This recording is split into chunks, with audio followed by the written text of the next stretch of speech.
함께 봉독합니다. 루스드라에 발을 쓰지 못하는 한 사람이 앉아 있는데 나면서 걷지 못하게 되어 걸어본 적이 없는지라. 바울이 말하는 것을 듣거늘 바울이 주목하여 구원받을 만한 믿음이 그에게 있는 것을 보고 큰 소리로 이르되 내 발로 바로 일어서라 하니 그 사람이 일어나 걷는지라. 아멘. 바울의 선교 사역을 살펴보면 나름대로 정해진 각본에 따라서 계획한 바에 따라서 실행이 되고 있다라고 할 수 있습니다. 주먹구식으로가 아니고 그냥 발길 닿는 대로 어디로 가든지 가서 복음을 전하자라는 이런 무모한 선교가 아니고 나름대로 어디에서 시작을 하고 누구에게 복음을 전해야 될 것이냐, 그리고 가서 복음을 전할 때 예수 그리스도만을 전하기로 작정을 하고 거기에 집중하는 모습을 보여주고 있습니다. 다시 말해서 그는 복음 전파를 통해서 선교 사역을 시작하고 있다라고 말할 수 있습니다. 선교를 하는데 복음을 가지고 복음을 전하며 시작하는 것은 당연하지 않느냐라고 말할 수 있을지 몰라요. 그런데 대부분 이 선교 사역을 하는 그 선교사들의 그 보고를 들어보면 복음을 전하는 것보다 그 나라의 문화나 또 관습이나 어떤 전통, 또 그 사람들의 어떤 그 민족성, 뭐 역사적인 배경, 뭐 이런 것을 통해서 복음을 전하려는 그러한 노력을 기울이고 있는 것을 보게 됩니다. 물론 그러한 노력이 다 틀렸다는 것은 아닙니다. 그러나 그러한 그 배경을 염두에 두고 그 배경을 통해서 복음을 어떻게 전할 것인가라는 그러한 전략을 세우고 또 계획을 세워서 추진하는 일은 무엇보다도 바람직한 일이다라고 할 수 있습니다. 그런데 자칫 잘못하면 그런 배경이나 그런 그 나라의 그 전통의 그 문화에 그 관심을 갖다 보면 복음의 본질을 잃어버릴 때가 있습니다. 정작 복음을 전해야 될 때 복음을 과감히 전하지 못하고 그 사람들의 어떤 그 마음에 맞는 그러한 그 메시지를 전하는 데 그치는 경우들이 많다고 하는 것입니다. 순수한 복음을 전하는 일은 쉬운 것 같지만 사실 쉬운 일이 아닙니다. 복음을 전혀 한 번도 듣지 못한 사람에게, 그리고 복음에 대한 거부감을 갖고 있는 사람에게 복음을 전한다. 간단한 일이 아니거든요.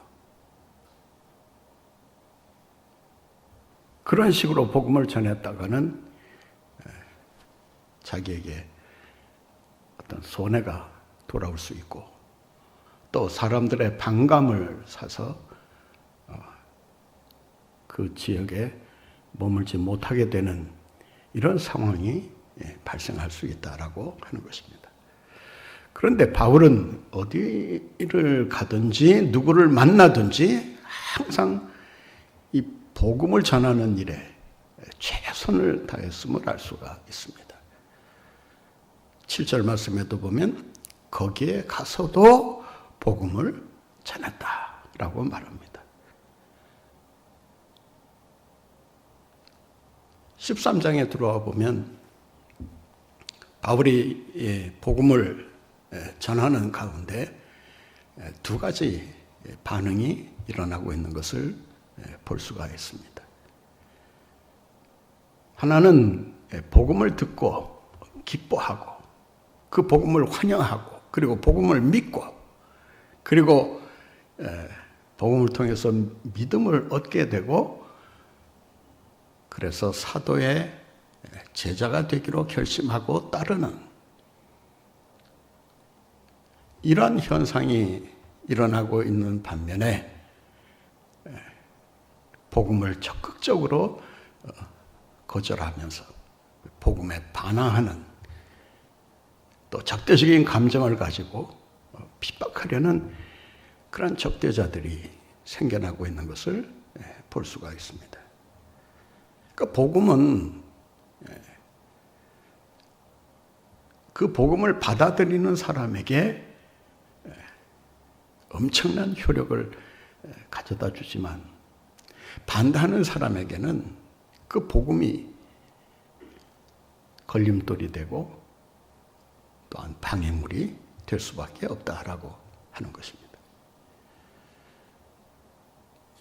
13장에 들어와서 바울의 1차 선교 여행이 시작이 됩니다. 그 여행하는 과정에서 바울이 복음을 전했을 때 그 복음을 받아들이는 그런 그 지역 주민들의 그 반응에 따라서 아주 상이한 그런 결과가 나타나고 있음을 알 수가 있습니다. 복음을 받아들이는 그러한 주민들에게 복음은 놀라운 역사를 일으킵니다.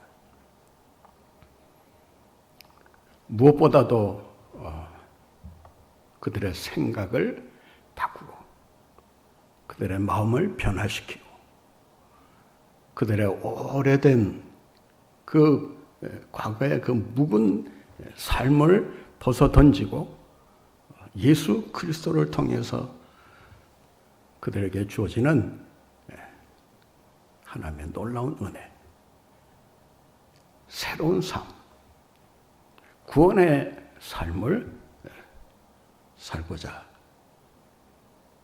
그 복음을 통해서 큰 은혜를 받는 이러한 경험을 하고 있음을 알 수가 있습니다. 복음은 받아들이는 사람에게로 흘러간다라고 할 수 있습니다. 반대로 복음을 거부하는 사람에게 이 복음은 그 사람을 피해서 다른 곳으로 받아들이는 곳으로 복음이 흘러간다라고 하는 것입니다. 그러니까 물이라고 하는 것은 흘러가다가 큰 돌을 만나거나 바위를 만나거나 뭐 큰 장애물을 만날 때 물이 어떤 식으로 그 장애물을 대하죠?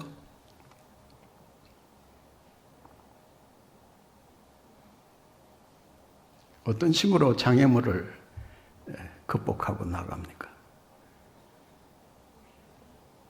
장애물이 있으면 장애물을 피해서 양쪽으로 물이 갈라지면서 흘러갑니다.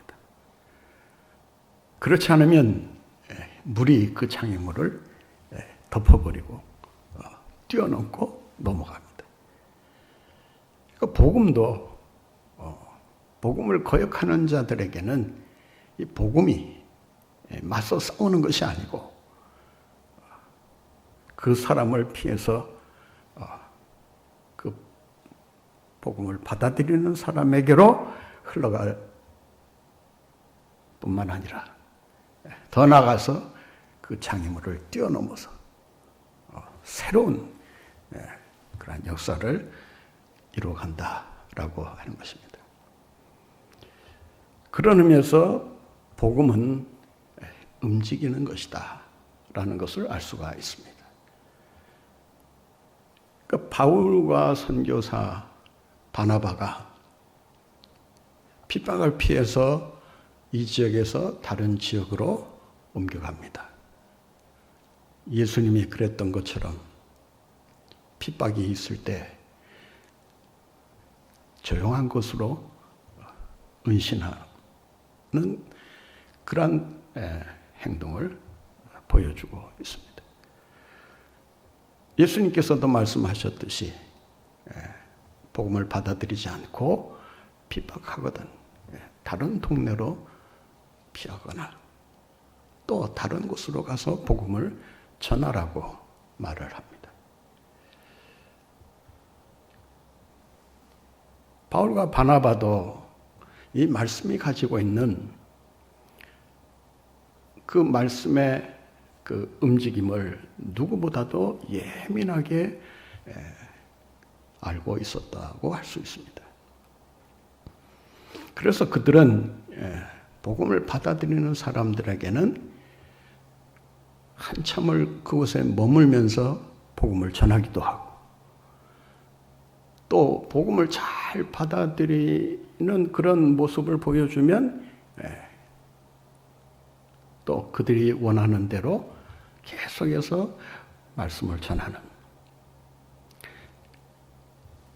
이런 식으로 복음을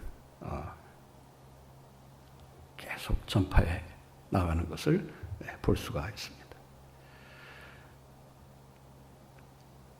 겉으로 보면 사람들이 움직여서 복음을 전하는 것처럼 보입니다. 물론 사람이 가야 복음이 따라가는 것은 분명합니다. 전하는 사람이 없이는 그 복음을 듣지 못하는 지역에 있는 사람은 복음을 전혀 들을 수가 없는 것입니다. 따라서 우리가 선교사를 파송하는 이유, 또 농어촌 교회를 돕는 이유, 선교하고 전도하는 이유가 뭡니까? 복음을 들을 기회를 제공해 주기 위해서가 아니겠습니까? 복음을 들어야만, 그래야 복음을 들어야 들음으로 뭐가 생겨요? 믿음이 생기는 거예요. 그러니까 믿음은 들음에서 나오고 어디에 있는 말씀이에요? 로마서 10장 17절의 말씀에 보면 믿음은 들음에서 나고 들음은 그리스도의 말씀으로 말미암는다. 그리스도의 말씀은 누가 전하느냐? 그 복음을 전하는 자를 통해서 그 복음을 전달받게 된다. 그러니까 보내는 자가 없이 복음을 어찌 들을 수 있겠느냐라고 말을 합니다. 그러니까 우리가 오늘날 이 복음을 들을 수 있는 것은 누군가가 미국에서 왔든 영국에서 왔든 호주에서 왔든 어디에서 왔든 복음을 전해주는 이가 있었기 때문에 그 복음을 듣는 사람이 믿음을 가지게 되고 그래서 그 믿음을 가지고 믿음을 지켜 생활하기 위해 교회를 세우고 또 성도들 간에 그런 모임을 갖게 되었다라고 할 수 있습니다. 어쩌면 지금 이 순간에도 복음을 한 번도 들어보지 못한 사람들이 어디인가는 있으리라고 생각합니다. 그렇다면 그 사람이 복음을 들을 수 있는 그런 기회를 얻게 하기 위해서는 어떻게 해야 되느냐? 기도만 하면 되겠습니까?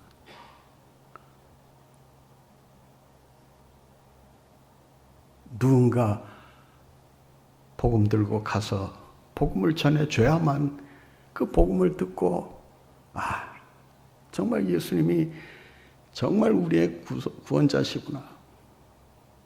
영생을 주시는 분이시구나.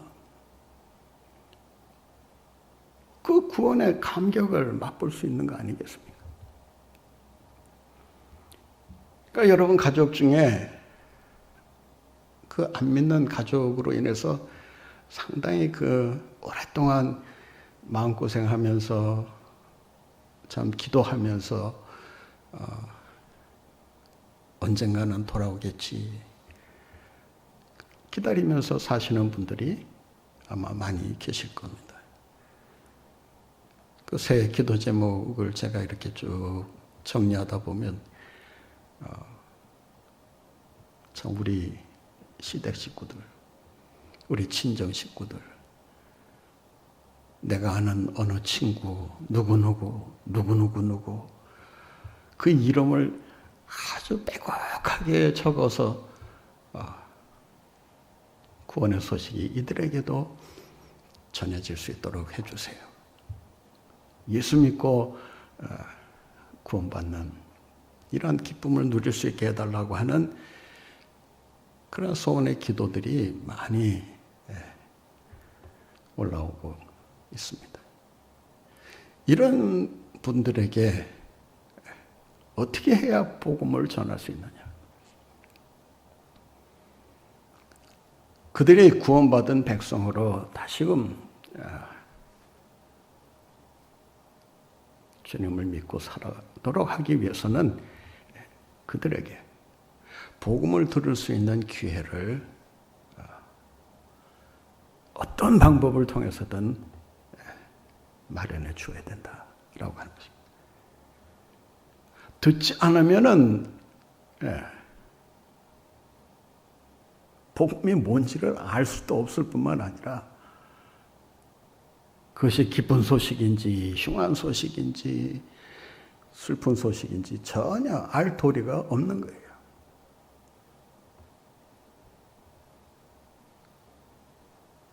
질병에 특효약이 발명을 했다.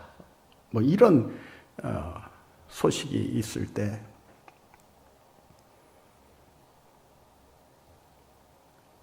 그러한 질병을 앓고 있는 사람에게 이 소식을 어떻게 하든지 하루라도 빨리 전해줘야 되지 않을까. 그 안타까움이 있지 않습니까? 어떻게 하든지 그러한 제품이 발명되었다라고 하는 것을 알려줘야만 그 사람이 알 수 있는 거 아니겠어요? 직접 듣지 않는 한, 또 누군가 전해주지 않는 한, 그 소식은 그에게 아무런 영향을 끼칠 수가 없는 것입니다. 그래서 복음은 계속 이동합니다. 이동을 하면서 듣는 사람에게로 들어갑니다. 복음이 전해질 때 그 복음을 듣는 자는 그 복음이 가지고 있는 능력을 힘입게 돼요. 그래서 3절 말씀해 보면 복음을 전했을 때 주를 힘입어 담대히 복음을 전했더니 뭐가 나타나더라? 뭐가 나타나더라? 14장 3절에 보세요. 표적과 기사가 일어났다라고 말합니다. 말씀이 가지고 있는 이 능력은요, 누구에게 나타나느냐? 그 말씀을 잘 수용하는 사람, 그 말씀을 잘 듣는 사람, 그 듣는 사람에게 이 말씀이 들어가 그 말씀이 가지고 있는 능력을 통해서 기적과 표적을 일으킨다는 거예요.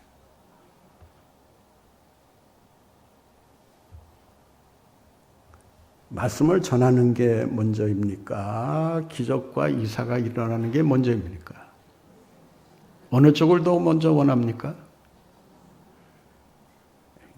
거짓말하지 마세요. 표적과 기사가 일어나는 것을 먼저 우리가 기대하고 그걸 바라면서 신앙생활을 하는 경우가 없지 않아 있습니다.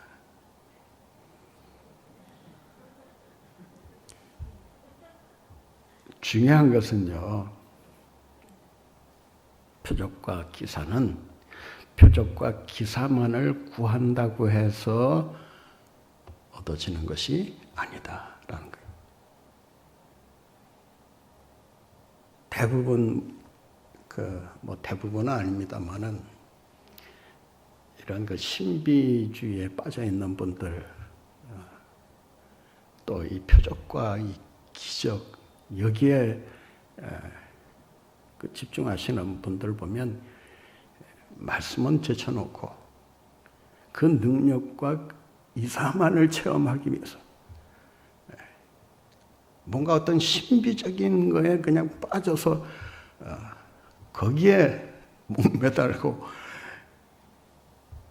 발버둥 치시는 분들이 있습니다. 예수님께서 하신 사역을 보면요, 표적과 기적이 결코 먼저가 아니라는 것을 우리가 잘 알 수가 있습니다. 언제나 주님은 표적과 기사보다 말씀을 앞세워 전하시는 일에 최선을 다하셨다라고 하는 것입니다. 말씀을 듣는 가운데 믿음이 생기고 그 믿음이 표적과 기적을 일으키게 되는 것입니다. 이 원리를 우리가 잘 알고 표적을 구하더라도 구해야지, 말씀 없이 표적만 구하는 일은 미신에 빠지기가 쉽다라고 하는 것입니다. 그래서 예수님이 십자가를 지시면서 그냥 십자가를 지시고 돌아가신 이유가 뭔지 아십니까? 십자가에서 못을 그냥 초능력적인 힘으로 그냥 힘을 주니까 그냥 박혀있는 못이 그냥 팍팍 터져나가고,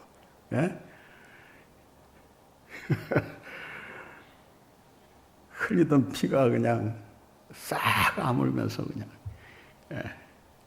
십자가에서 딱 내려와서 짜잔 봐라 말이야. 얼마나 능력이 있는지 아느냐. 만약 그런 식으로 사람들의 믿음을 가지도록 하려고 했다면 그 표적을 본 사람은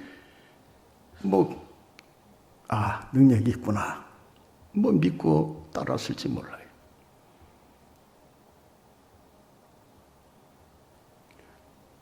그런데 표적이 우리를 구원하는 것이 아니기 때문에 예수님께서 뭐라고 말씀하십니까?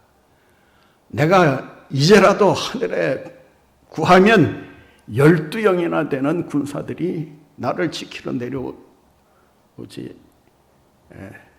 내려올 수 있도록 할 수 있는 줄 아느냐 라고 하면서 그러한 기적을 끝까지 거절하신 것을 볼 수가 있습니다.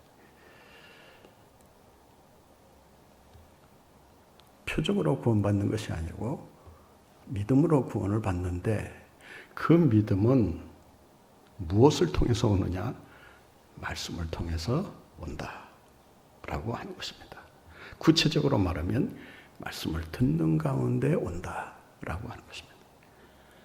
그래서 여러분, 이 말씀을 듣는 것이 굉장히 중요하다는 사실을 여러분들이 깊이 명심해야 합니다.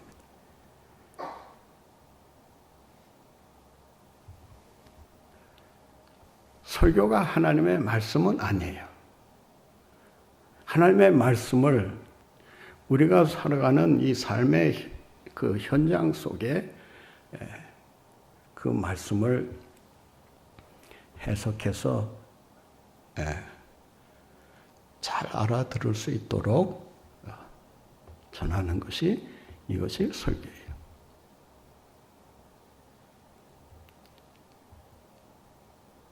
그러니까 현장 속에 하나님의 말씀을 잘 적용해서 그 시대를 살아가는 사람들이 그 말씀을 잘 이해하고 듣도록 이렇게 풀어서 해석하는 그 과정이 있는 거예요. 그러니까 그 과정 속에서 사람의 설교자의 어떤 생각이나 아이디어가 들어있을 수 있어요, 없어요? 당연히 들어있을 수밖에 없죠. 그렇잖아요. 말씀을 해석하는데 누가 해석해요? 설교자가 주석이나 책을 보면서 그 말씀의 뜻을 해석한단 말이에요.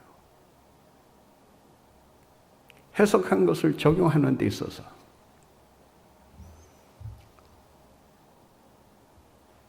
그 상황에 맞는 그러한 말씀을 전하기 위해서 설교자의 주관적인 그런 생각이 들어있을 수밖에 없어요. 그러니까 바울 서신도 보면 우리가 하나님의 말씀으로 다 이제는 받아들이고 있지만 그 바울 서신 곳곳을 보게 되면 내가 말한다 라고 하면서 자기의 의견을 피력하고 있는 것을 보게 됩니다. 그 교회마다 처한 상황이 다르고 또 일어나는 문제가 다르다 보니까 거기에 대한 맞춤식 해답을 해주기 위해서 바울 스스로 그 교회의 상황을 생각하면서 거기에 맞는 말씀을 풀어서 전하고 있는 거예요. 문제는 뭐냐? 전해지는 그 말씀을 사람의 말이 아니라 설교자를 통해서 주시는 하나님의 말씀으로 받느냐 못 받느냐. 바울이 복음을 전했다고 했을 때 그가 전한 복음이 무엇이었느냐? 성경은 자세하게 이야기하고 있지 않습니다. 적어도 20분, 30분 설교를 했다면 상당한 분량의 그런 내용이 그 본문에 들어있어야 되는데 그냥 복음을 전했다는 이야기로 끝납니다. 그런데 그 전하는 말씀을 하나님의 말씀으로 들었느냐 듣지 않았느냐. 그러니까 말씀을 듣지 않고 거부했을 때 복음을 전하는 자를 해치기 위해서 돌을 들어 치려고 하는 이러한 행동을 취하고 있는 것을 보게 됩니다.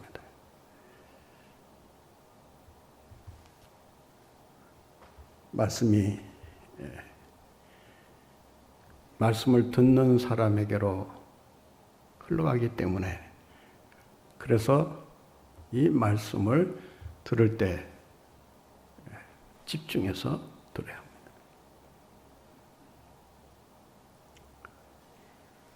설교 들으면서 딴 생각하시는 분들이 제법 있어요.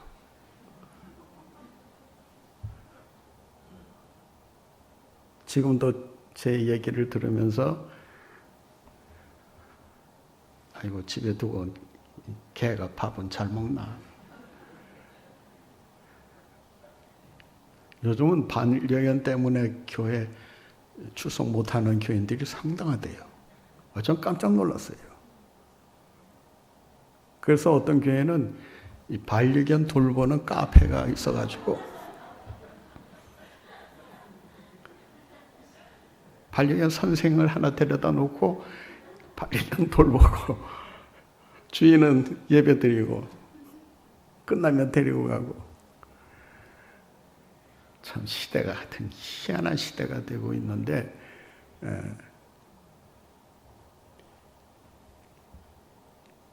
공부 잘하는 방법이 뭐가 있을까요?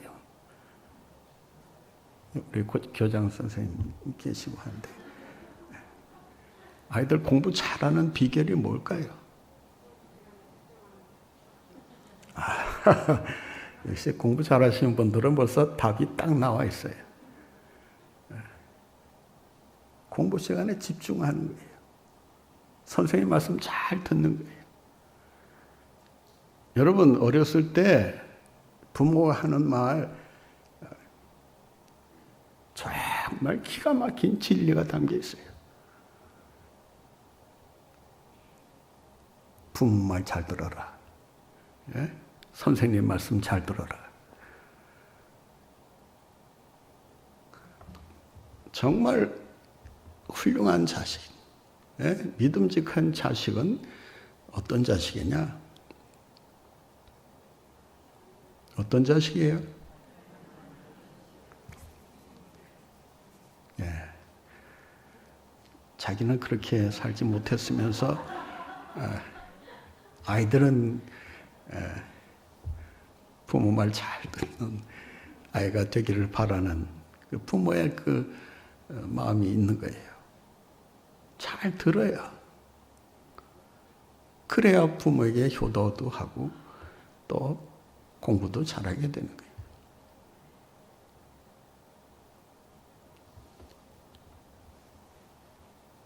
그래서 시험에 1등으로 입학한 그런 아이들에게 비결이 뭐냐 물어보면 하나같이 하는 대답이 뭐예요?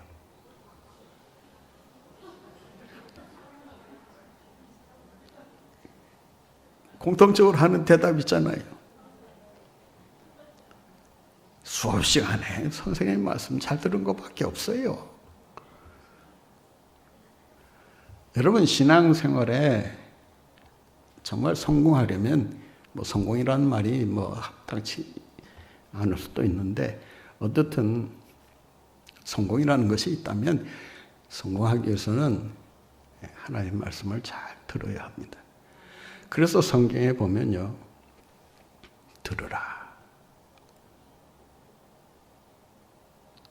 요한복음은요, 이 들음에 대해서 엄청난 해석을 합니다.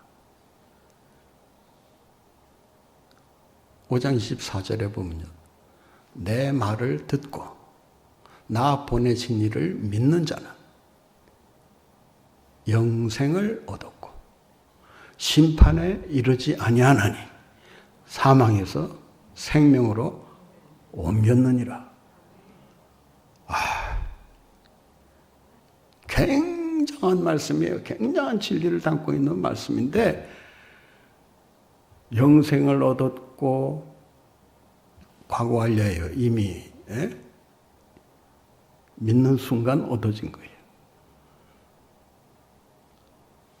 심판에 이르지 아니하고 사망에서 생명으로 옮겨지는 이 엄청난 축복이 무엇으로부터 오느냐?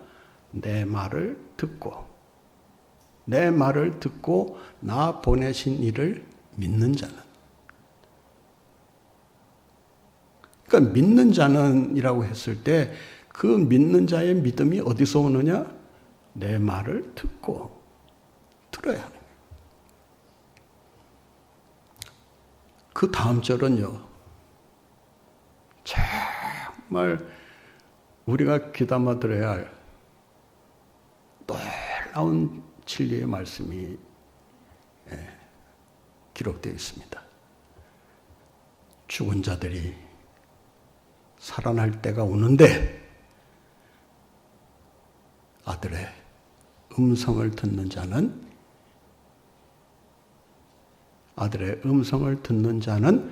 살아나리라.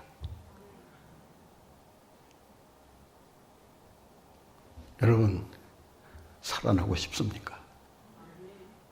살아나고 싶습니까? 회복되기를 원하십니까? 승리하기를 원하십니까? 여러분 잘 들으시기 바랍니다. 오늘 본문에 보면요, 말씀을 들을 때 놀라운 기적을 체험한 한 사람의 이야기가 등장합니다. 자, 본문 말씀 8절 보세요. 루스드라에 발을 쓰지 못하는 한 사람이 앉아 있는데 나면서 걷지 못하게 되어 걸어본 적이 없는지라. 지금 이 환자의 상태를 설명하고 있는 거예요. 무슨 생각이 드십니까? 이 한 절을 읽으면서 무슨 생각이 들어요? 아, 불쌍한 사람 한 사람이 있었구나. 그 정도입니까? 자세한 말씀은 다음 시간에 드리도록 하고, 오늘 말씀에서 가장 중요한 말씀, 그 말씀만 잠깐 전하도록 하겠습니다. 9절 한번 같이 보겠습니다. 바울이 말하는 것을 어떻게 했다고요?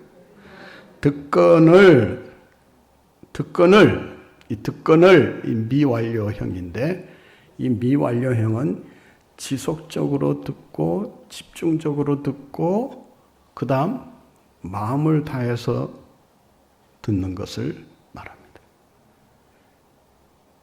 그러니까 한마디라도 놓치지 않고 그 말씀에 귀를 기울이고 그 말씀을 받아들이려고 하는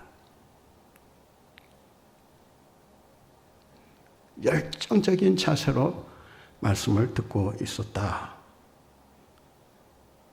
그런데 그 듣는 가운데 무슨 일이 일어나요?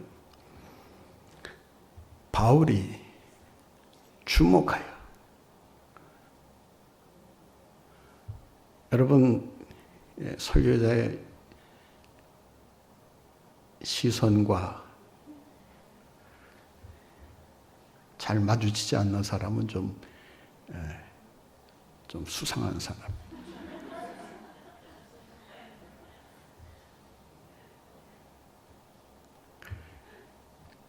설교자의 눈은 어디로 향할 걸까요?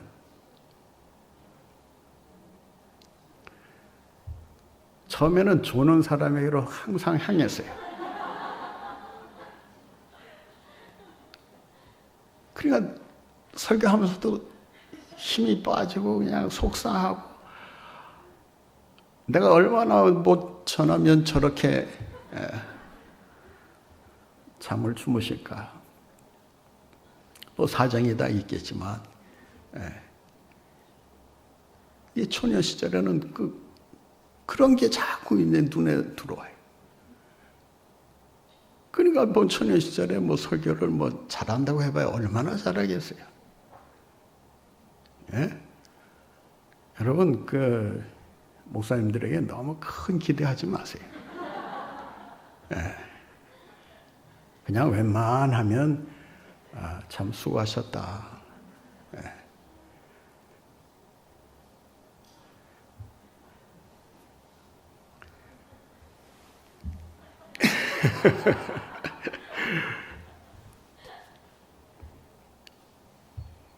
그런데 이 설교학의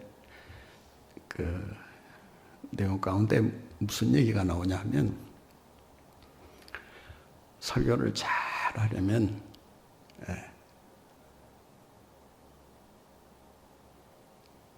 그 설교를 잘 듣는 사람에게 주목하고 그 사람을 보면서 설교해라.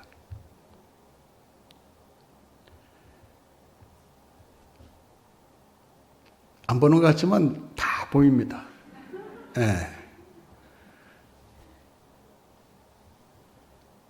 근데요, 이 설교를 들으면서 뭐 주무실 수 있어요. 주무실 수 있고, 저는 뭐 주무시는 거에 그렇게 이미 제가 포기를 했기 때문에 그걸 본다고 해서 뭐 집중력이 떨어지거나 그 설교의 흐름을 놓치는 그런 경우는 거의 없습니다. 근데 처음에는 그 스마트폰 소리, 뭐 벨 소리 이렇게 뭐 어디선가 이렇게 갑자기 설교하다 들리면 벌써 그냥 제가 굉장히 예민했는데, 근데 계속 신경 쓰다 보니까 흐름이 순간적으로 그냥 끊어지게 돼요. 그러니까 나름대로 그 말씀을 전하기 위해서 이 맥을 이렇게 짚어가고 있는데, 그러니까 여러분 듣는 분들도 정말 잘 들어야 돼요. 그 설교를 뭐 이런 시간이니까 그냥 말씀드리는데, 자세한 얘기는 다음 시간에 하도록 합시다. 그러니까 졸더라도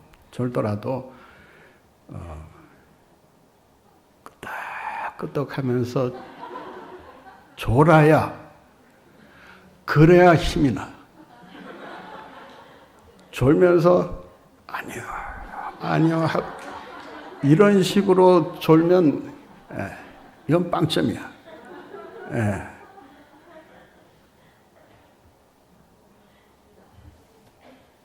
그리고 설교할 때 저하고 시선이 마주치면 좀 은은한 미소라도 좀 띄워주고, 뭐 잘 못 들었어도 목사님 잘 듣고 있어요. 사람이라는 게 그래요. 뭐 설교자가 신입니까? 그러니까 이러한 성도들의 집중해서 듣는 자세가 설교자로 하여금 없던 힘도 생기게 합니다. 그리고 까맣게 잊고 있었던 그러한 그 말씀들이 순간적으로 떠오르기도 하고, 이거는 영적인 세계라 뭐 이런 말을 해도 뭐 여러분들이 이해하실는가 그거는 잘 모르겠지만, 어떻든 말씀을 듣는 가운데 바울의 시선과, 그리고 이 바울을 바라보는 이 태어나면서부터 걷지 못한 정말 불가능한 그런 현실에 처해 있는 이 사람이